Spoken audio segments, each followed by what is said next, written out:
AI has different impacts in different areas. So one is obviously taking efficiency. The mundane tasks that you and I go through can be done better 24/7 using an AI.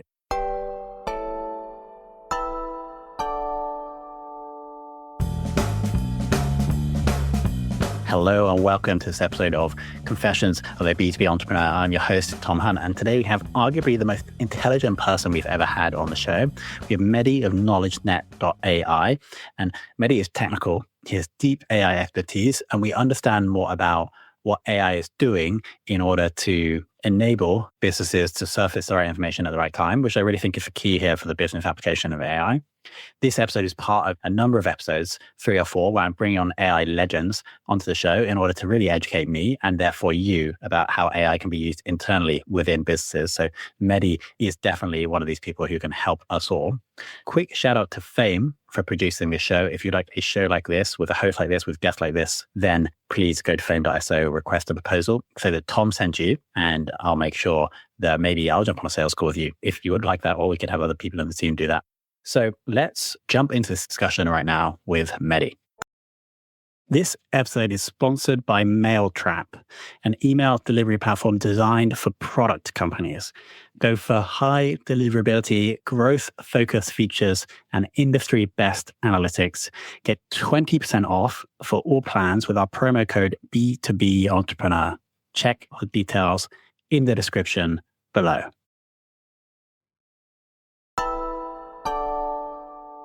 Mehdi, welcome to the show. Thank you. Excited to be here. So my selfish reason behind this episode is that I think I've been hiding under a rock with regards to AI in B2B, because that's where I am. And I want some AI legends to come on the show and start educating me and the audience, obviously, about what's going on, both from like an entrepreneur perspective, but also from like a go-to-market sales marketing perspective. And I feel like you could be the perfect person here because you have the entrepreneur experience, and then we have KnowledgeNet.ai, which is like in the go-to-market space. So this is what we're going to dig into, like the impact of AI on our industry. So does that sound like a good challenge? Sounds like you've set the bar high. You set me up. Now I got to run and make sure I clear the bar. All right. So let's go. So let's start on the entrepreneur side. And I think the best thing to do here is for you to introduce KnowledgeNet.ai so people have a context for your experience with AI and as an entrepreneur. Sure. This is the type of thing I love to do. So I'm excited to kind of like cover some of these topics. On the entrepreneurship side, started my previous startup with 3 men in a garage, literally here in Vienna, Virginia, and grew it to about 300 people, 17 languages, 30,000 customers before Voice of Siri, Creator, Nuance Communications kind of took it over. And the baby still runs somewhere in the world. And it has grown to be part of a multi-billion-dollar company. So great news, take all that and the team was, let's do it again.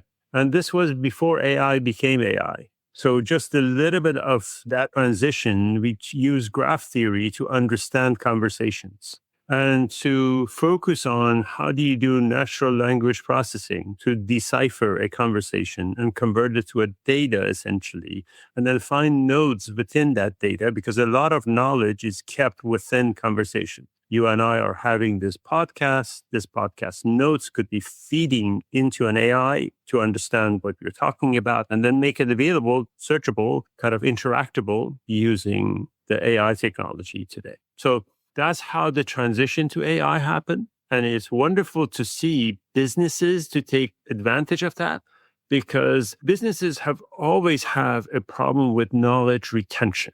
I forget what I did yesterday or last week, who I met with. Now, increase that to thousands of employees, a classic case of knowledge retention issues, right? And we have tried to solve this problem using knowledge retention systems, content management systems, and you name it, we've gone through. Now, I think, is the era, and I want to emphasize this is not one solution that's going to solve everything because we still need ourselves to understand the knowledge and put it into action. I'm going to stop there. That's where we started. That's how we transitioned. Using the knowledge graph, we created essentially a corporate knowledge brain that you can connect multiple elements to it. You can connect your email, you can connect your web traffic, you can connect your LinkedIn, you can connect your CRM. And we have from jet engine connections that we understand the parts to ball bearing connections. So we understand the technology of ball bearing for another customer. And those are areas where the brain is flexible enough. But I'm going to say this here. Do not trust the brain. Trust yourself. Really good context. Thank you. And so what we're essentially saying is that you saw a problem even before like ChatGPT was here about knowledge loss in businesses. And then the opportunity that you guys are attacking is how we can retain some of that knowledge because there's a massive low value leak for a business. And you actually, Jeff, gave a little cliffhanger for something that I think we're going to talk about later, which is actually we shouldn't necessarily trust the AI that's saving this knowledge. But before we get to that, can you explain, in an ideal world, what would every business have in terms of like the thing that's collecting the information? Like, what does that look like? And what are the outputs? Like, how would the business be able to use that knowledge to, I don't know, reduce costs or increase revenue? So that's a pretty broad question, which I love. AI has different impacts in different areas. So one is obviously taking efficiency, aim at increasing the efficiency. The mundane tasks that you and I go through can be done better 24/7 using an AI edge. And I can go through a set of those. The second area is really understanding and turning that into actionable area. So how do you take that retained knowledge and really convert it for a salesperson? So they're better prepared for a meeting or they're better researching an area. So that's where the second stage. So first stage is really trying to retain it, understand it, how it works. The second is really going, how do I turn this into action? And I like to say the third area if I may, is really the timing of that action. So retaining is one, helping you to take action, but then when is the right time to take that action? So 3 different areas. I always say my brain can only handle 3 things. 2 on a good day, 3 really when my best coffees or morning time. But I want the audience to be able to walk away and say, well, there are 3 things I should be looking at in AI. And so to get to stage 1, are you saying that there's like this AI sitting within the business that basically is sucking in all the digital information, all the data in the business? Absolutely. And so is that available now? Is there a product or service that puts an AI right in the middle of the business, has access to every system and is sucking all the information in? It is the goal of many companies. I'm a bit hesitant to say, where does it belong? We have CRM applications who traditionally have been, hey, sync me with a bunch of other data, log your information here. But fast they're very valuable. They're not being replaced, but fast they're becoming a fancy database with some sort of workflow around them, and great for business, great for making sure things happen according to a sequence of things, but not so great for really an AI interactive platform. But every CRM has that knowledge of, the centralized knowledge of. Now, we go to ERPs, they're really supply chain and really reach out to other kind of your business critical areas and how they impact your area. So there is, for enterprise level, ERP within the ERP platforms, room for AI to plug in. What you're asking is different. Is there something outside of all this? I mean, I can go on in finance, in technology company, in managed service providers. Where does the center of this information belong? Now, if I take this back up and say, is there one area where it can hook into and it's flexible enough for it to hook into different? And I think this is where digital labor comes in. If there is enough value, ultimately is a supply and demand. I believe in that in the world of business is the supply and demand. If there is enough supply of knowledge across all these platforms and there is demand, digital labor, I call it, then there will be a centralized place, not necessarily in your CRM or ERPs and so on, but the central brain that will connect those two up. Okay, so it's coming. And that's step one, is retaining everything. Step two, I think you said, was actually then presenting information back to the relevant person. And then we'll talk about step three later. So can you just give like an actual example? And I think you mentioned sales. So what's an example of this brain that is being developed giving the sales rep something valuable for them to be better at their jobs? So 60%, 56% of a salesperson's job is actually researching and logging and summarizing and finding ways to get into a company or a particular prospect. Ability to actually cut that down, have that prepared for a salesperson is an area where it has to do with how well can we do the research? How well can we perform those connections? So I give you simple examples. Let's say you have a LinkedIn network. It's time consuming to go through LinkedIn. We have all done that. Use LinkedIn Navigator, find out who's connected to who.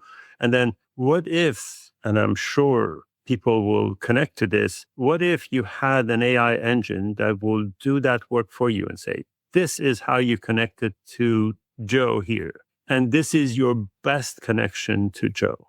Now, if I reverse this in this research, I'm going to reverse everything on you, Tom, today. I'm going to say something and I'm going to reverse it. So just be ready, right?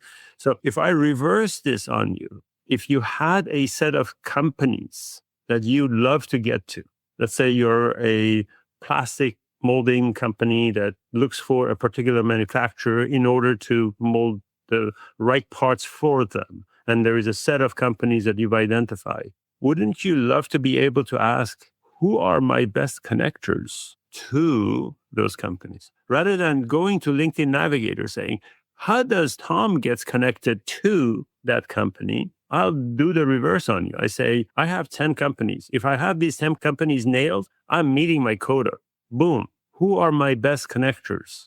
And then it reverses back in and says, there are 3. How would I communicate with that? Now I'm talking, because now you're going from, okay, winning that account into the steps that I need to take in order to win. Does that make sense? This makes total sense. And so we have all this relationship information in the AI. And so it's then, based on our request, bringing us information that we probably wouldn't have been able to find, or would have taken us a long time to find if we didn't have the AI. Exactly. Makes sense. Okay, cool.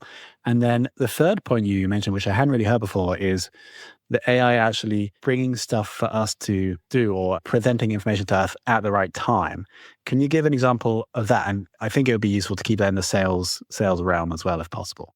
There is nothing like reaching out to a particular client at the right time. It's a joy for B2B sales guy. You walk in and they're ready and you're like, yes, I got this, right? And there is nothing worse than going to a particular client which says, just wait, why are you here? Either I already bought it, or I'm not looking for you, or who are you and why are you bothering me? We all have been there 9 times on rejection side, and probably 1 time on, hey, this is the right time, and I was waiting for you to walk in. This aligns with how I see B2B marketing. If you're trying to sell, I don't know, some revenue intelligence software, there's like 100% of your ideal buyers are here, but 97% of them are not ready to buy the revenue intelligence software. And so you have to catch them at 3%. Anyway, back to you. Exactly right. And I'm here to reverse this on you.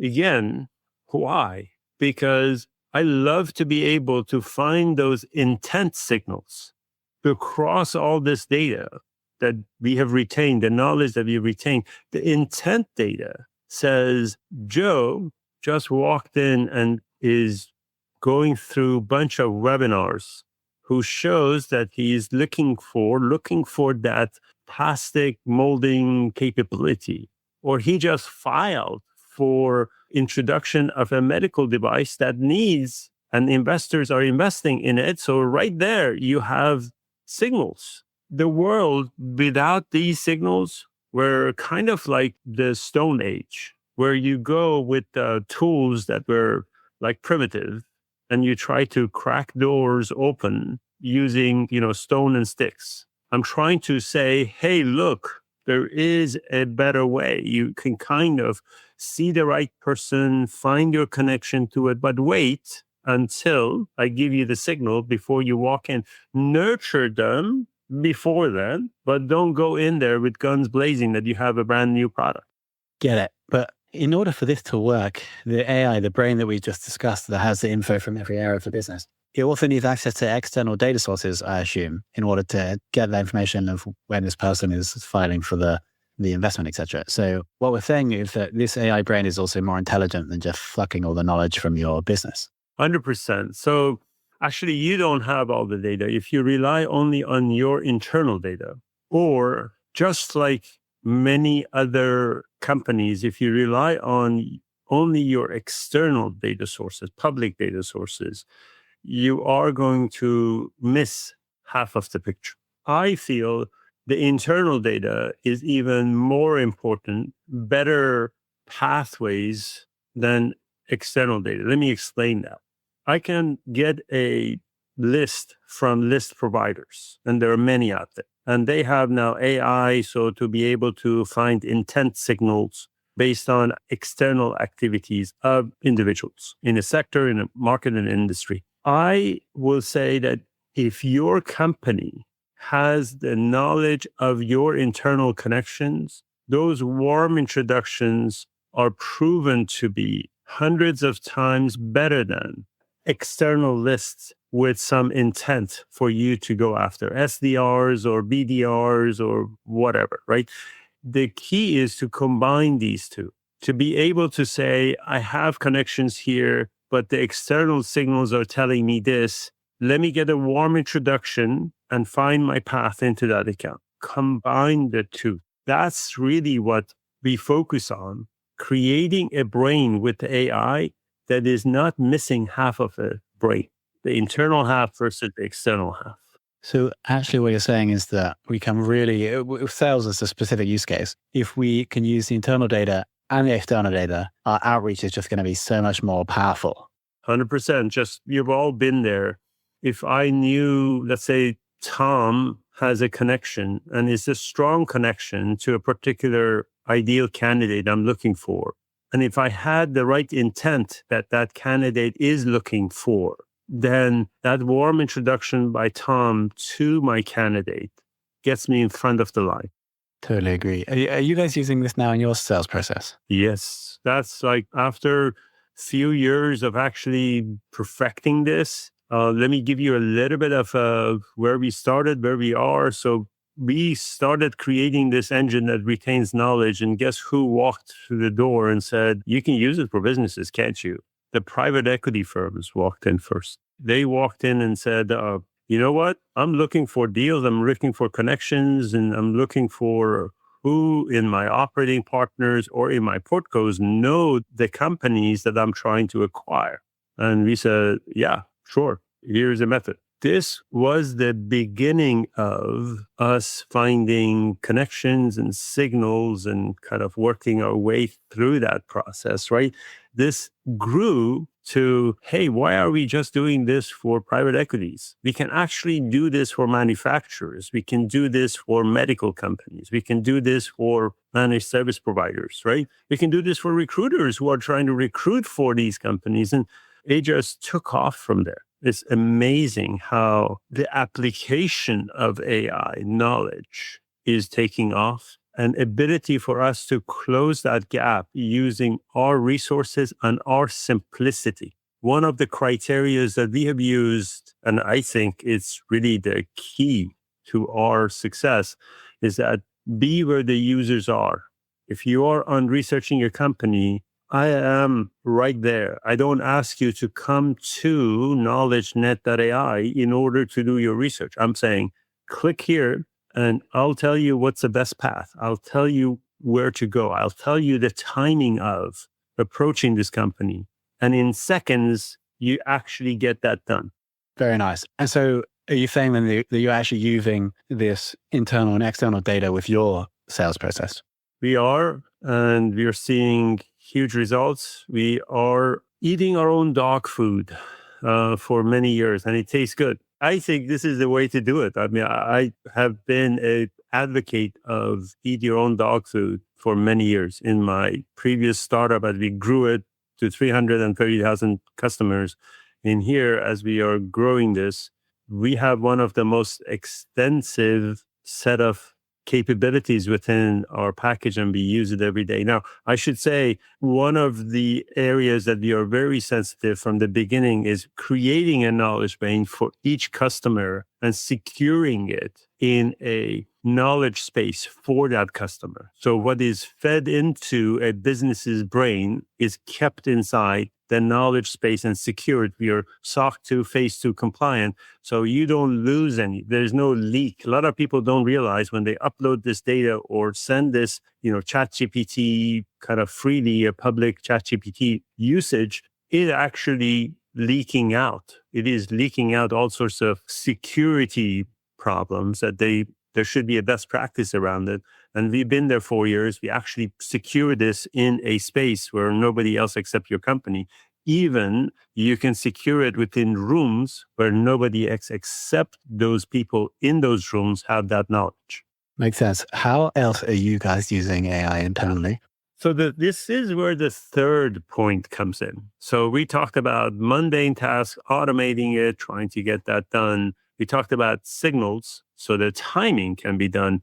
I think what kind of like completes that bridge is really personalization. Be able to actually turn that into an interaction that you would do with, take out that knowledge and say, I go back to an example. Your customer success has had interaction with the customer. You know that this has been not pleasant for the customer. And you know that you're trying to resolve this through your development team to make sure this is done. A salesperson hates to walk into that room and say, oh, everything is great. And they're going to say, no, where have you been? So now try to actually connect the brain, a personal profiling, a profiling of the intended people you're walking into, and then write that email using all that knowledge.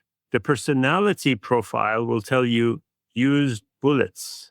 Don't go into too much details. Be upfront about the problem for Tom, because Tom is going to kick you out of the door if you're not, if you're just tiptoeing around stuff and you're not. So now I'm on my third bullet points for AI, which is make sure you put it to use for you. It has the capability of digesting it and providing personalized communication for you to get up. If your AI engine is missing any of these three things, walk away.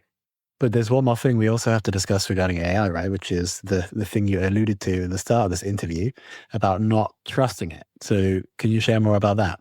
Yeah, so I'm going to reverse all this on you. Again, I just said, have these three things and go.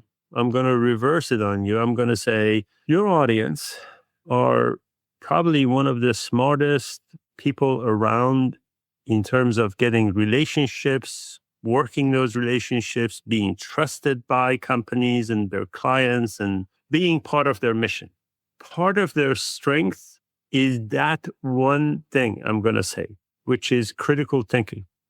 We all are shocked by how easy it is and how AI is helping us produce things faster, to a point that we are dropping our defenses of asking, is this right? We should have strengthened those defenses and always be asking and doing the critical thinking. The engines of today's AI is missing the critical thinking. We should actually teach our kids going through college to say, your main thing is actually do the critical thinking of asking the question, why? And ask it at least 3 to 6 times and come back with, no, yes, thank you for that information. Thank you for that signal. Thank you for that pathway to that connection that you're looking for, or whatever the AI is doing. But asking, why is this right? Is really the critical thing. Why that market cannot be 10 times bigger? It won't tell you. Why is it that you're giving me a path to go to this corner of the market where I can go to that corner of the market? It won't tell you. So If you are a B2B sales leader, I will say you can increase your value to a corporation with one word: ask why.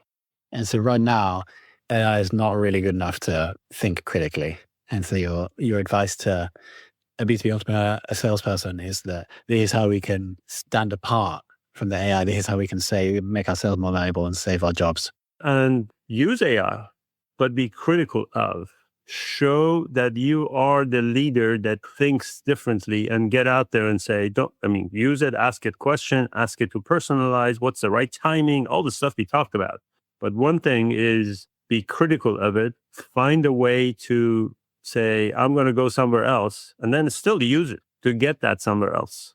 The new generation that is hitting the workforce, I say the task of our institutions are actually teaching them how to be critical.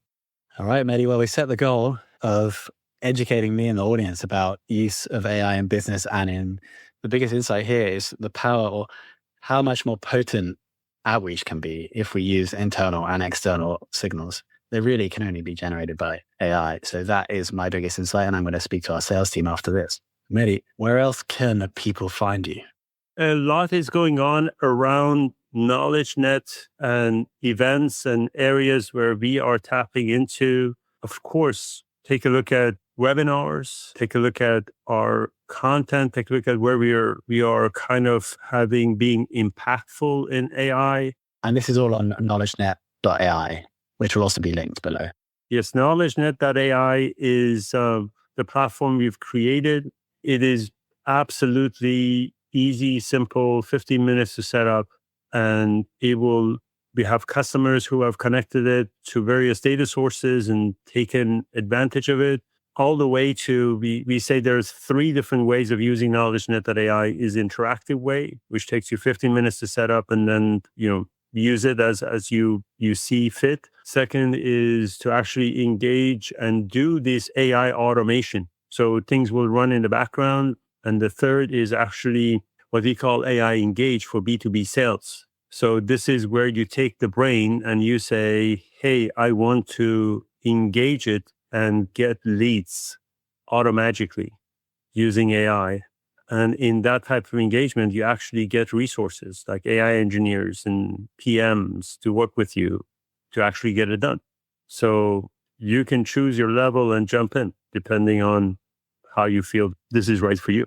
Mehdi, thanks so much for coming on the show. Exciting to be here, and looking forward to seeing all the B2B sales leaders to join in on our AI platform.